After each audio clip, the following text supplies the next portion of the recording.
So to start drawing this dahlia, we'll start with a very large circle. And the circle does not have to be perfect. In fact, if it's a little bit off, it's better because it looks more organic. And then you will draw a tiny little circle off the center of the larger circle. So don't draw the little circle right in the middle of that big circle. Draw maybe slightly above the center, and also more to one side. So in my case, I'm drawing slightly to the right side. And then I kind of draw two curvy lines going to each side. And from there, I start drawing the petals that are still closed. It kind of looks to me like a little bowl, I think. A little bowl upside down, actually.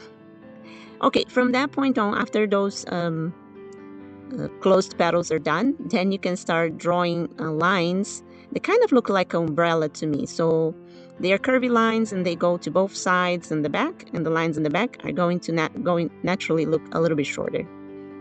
And these are going to be only guidelines. This is not part of the flower drawing. We will erase them later, but they are your guides for your petals, because from this point on, you can start drawing your petals. And just try to make sure that the point of the petal, the end point of the petal, is aligned with those guidelines that you have drawn before. So as you can see here, I am drawing these petals, and so this part of the drawing is when it starts to become a little more complex. And if you want, you can have more guidelines. You can just draw. I just didn't draw it because it was going to make it more confusing. So you run into that issue. So if you create too many guidelines, it becomes a little bit messy and confusing. But the point is, we're just trying to draw those petals in a certain direction to make it look round, because the dahlia flowers are generally very round in shape. And I am trying to draw here the Dahlia Pompom. So the Dahlia Pompom is like super cute, and it is like a ball. It's like a little tiny pom-pom ball, I guess. And so that's why we're trying to create those petals in a shape that they are going around that sphere. And you will also notice that there is some petals here that come to the front, that come like right in front of you. These are just, you just draw the lines of the petal. But the petals that go from to the left and to the side, you probably are noticing now that I draw an extra line on the side of those petals. That is because we are looking at this flower. The point of view is we can see the petal itself, and we can see a little bit of the side of that petal, like the edge, let's say the edge of the petal. I hope it makes more sense as you see me doing this than this whole explanation probably would be somewhat confusing if you're just listening to it. But it's kind of hard to explain with words. It's much easier to just show you. So let's just keep drawing these petals. And as you can see, I try my best to keep them within those guidelines. But sometimes I don't have guidelines, as I just draw the petals in the same direction of the other ones. So after this is done, we'll start shading. And with the shading, it becomes a little more, it will make more sense. The whole drawing, it will be easier to understand. And you don't need to to go all the way through the entire circle with petals. I'm going to stop the petals a little before I finish the entire circle. Just because the circle was a little bit too big, and I just didn't want to keep going with more petals. Once the petals create the round sphere shape, then we can stop with the petals and erase the rest of the circle and the guidelines.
And also, as you can see, the petals all the way in the back are much smaller, so it's like because we can't see them very well. And the petals all the way in the bottom, as you can see there, me doing they're just tiny little things, and so it's like we cannot see because they're kind of in the bottom of the flower. So our eyes don't reach that far. We cannot see, so we just see a tiny little point there. And then from this point on, then I will draw the stem, and I can start shading. So I don't know if you noticed this, for this flower, I'm using a 003 Pigma Micron pen in brown. So I ran out of all my black 003 pens. So I had this brown one here, and so I decided to use brown for the entire drawing then. And then I used only 003 for this entire drawing. I really like how the very, very fine lines look for the shading of this flower.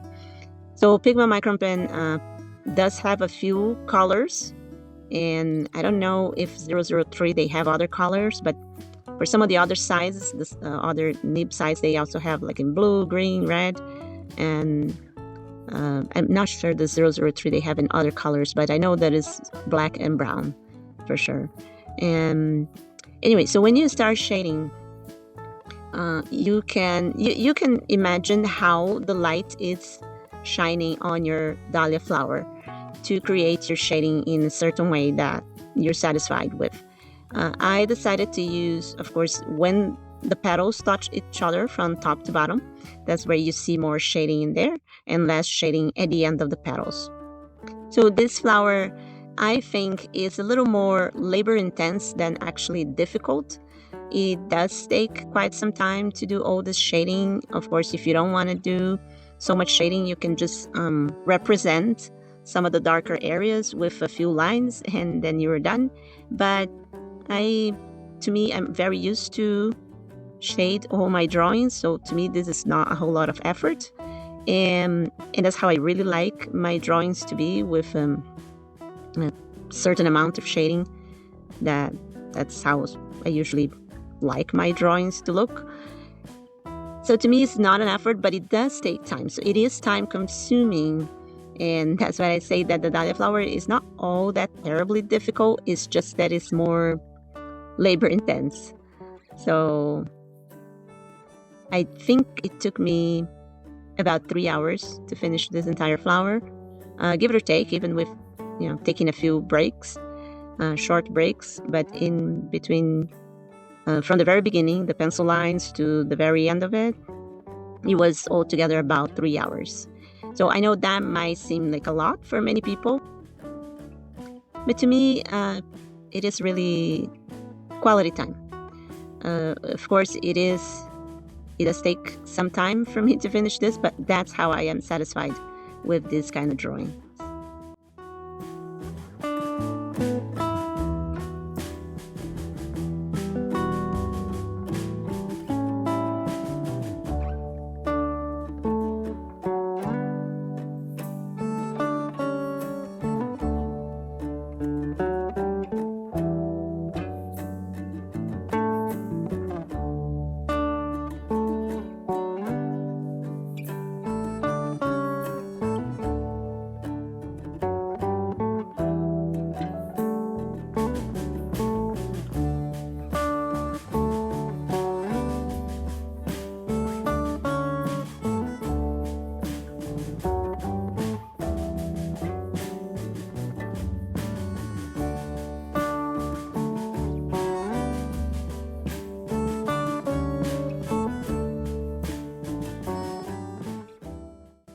So as you can see, I'm using there a little foam on my pen because my fingers don't hurt too much. And I also use an extra sketchbook on the side of the sketchbook that I'm actually drawing, so my hand can rest on that other sketchbook, so I don't hurt my hand and or my wrist, and it doesn't hurt afterwards, and it just makes it more comfortable. So for a drawing that is that time consuming, I think we need to make ourselves as comfortable as possible. If you were to draw this dahlia flower in other mediums, you would be exactly the same process as far as getting the shape of the flower done, and just the shading you would be doing with a different medium. So if you're using colored pencils, it would be just the same idea. Some parts of the flower you will leave completely blank, others you shade very heavily, and others you do shading kind of like what do you call it, a medium level of shading. So of course then I also shade the stem. I like to shade with cross hatching.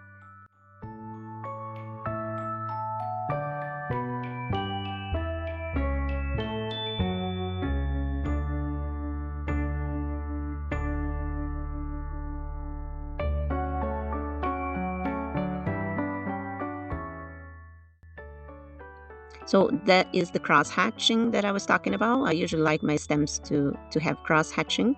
So you do tiny lines to one side and then come on the opposite direction with those lines going on the opposite direction. Of course, right under the flower, that stem is always going to look much darker because the flower is casting shadow in the stem, in the beginning of the stem there.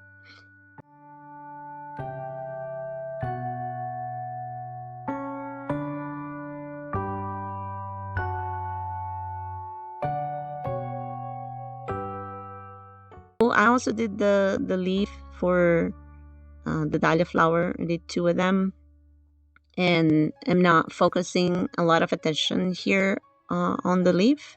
This tutorial is the process of drawing the actual dahlia flower, but if you would like a tutorial on leaves, please let me know in the comments and I can create a tutorial just about the various types of leaves and how to draw them in a dynamic way, like not just flat, but in different positions from different angles.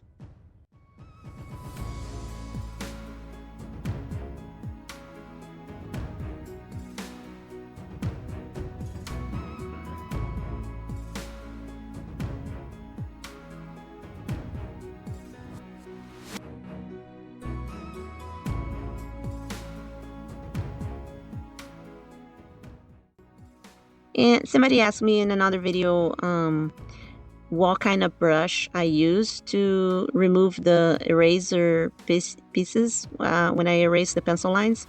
And it's just a regular brush, any soft brush that is used only for that. So I don't use this brush for painting. This is a dry brush that I use just for that. So any soft brush you can buy at any arts and crafts store will do, because I don't like to use my hands to remove all the eraser little pieces, because I'm afraid that you will smudge some of the drawing if there is still pencil lines in it. So I decided to also draw the dahlia bud. It's very cute. So we get to see this flower in different stages of life. When it's very, very young and it hasn't opened yet and it's just a bud. And then you also get to see the flower completely bloomed.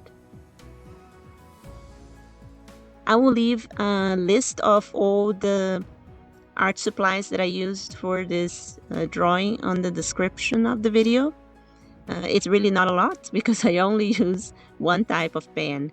The pencil that I usually use is a 3B.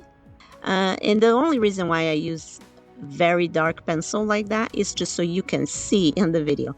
Because if I use any other very light pencils like H or F, then you wouldn't be able to see. And the pencil lines are very important in a tutorial like this.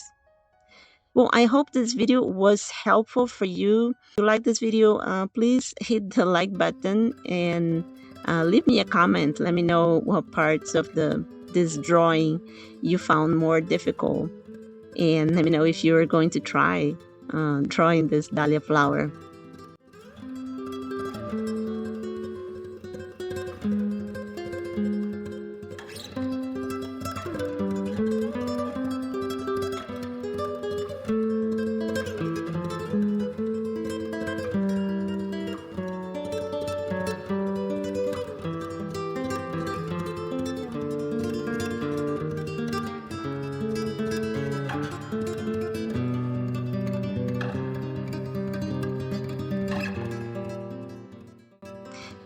If you enjoyed this video, I think you're also going to like the next video coming up, which is also about drawing flowers. I hope to see you again in the next video. In the meantime, keep creating, keep drawing, and keep enjoying your process. Bye-bye.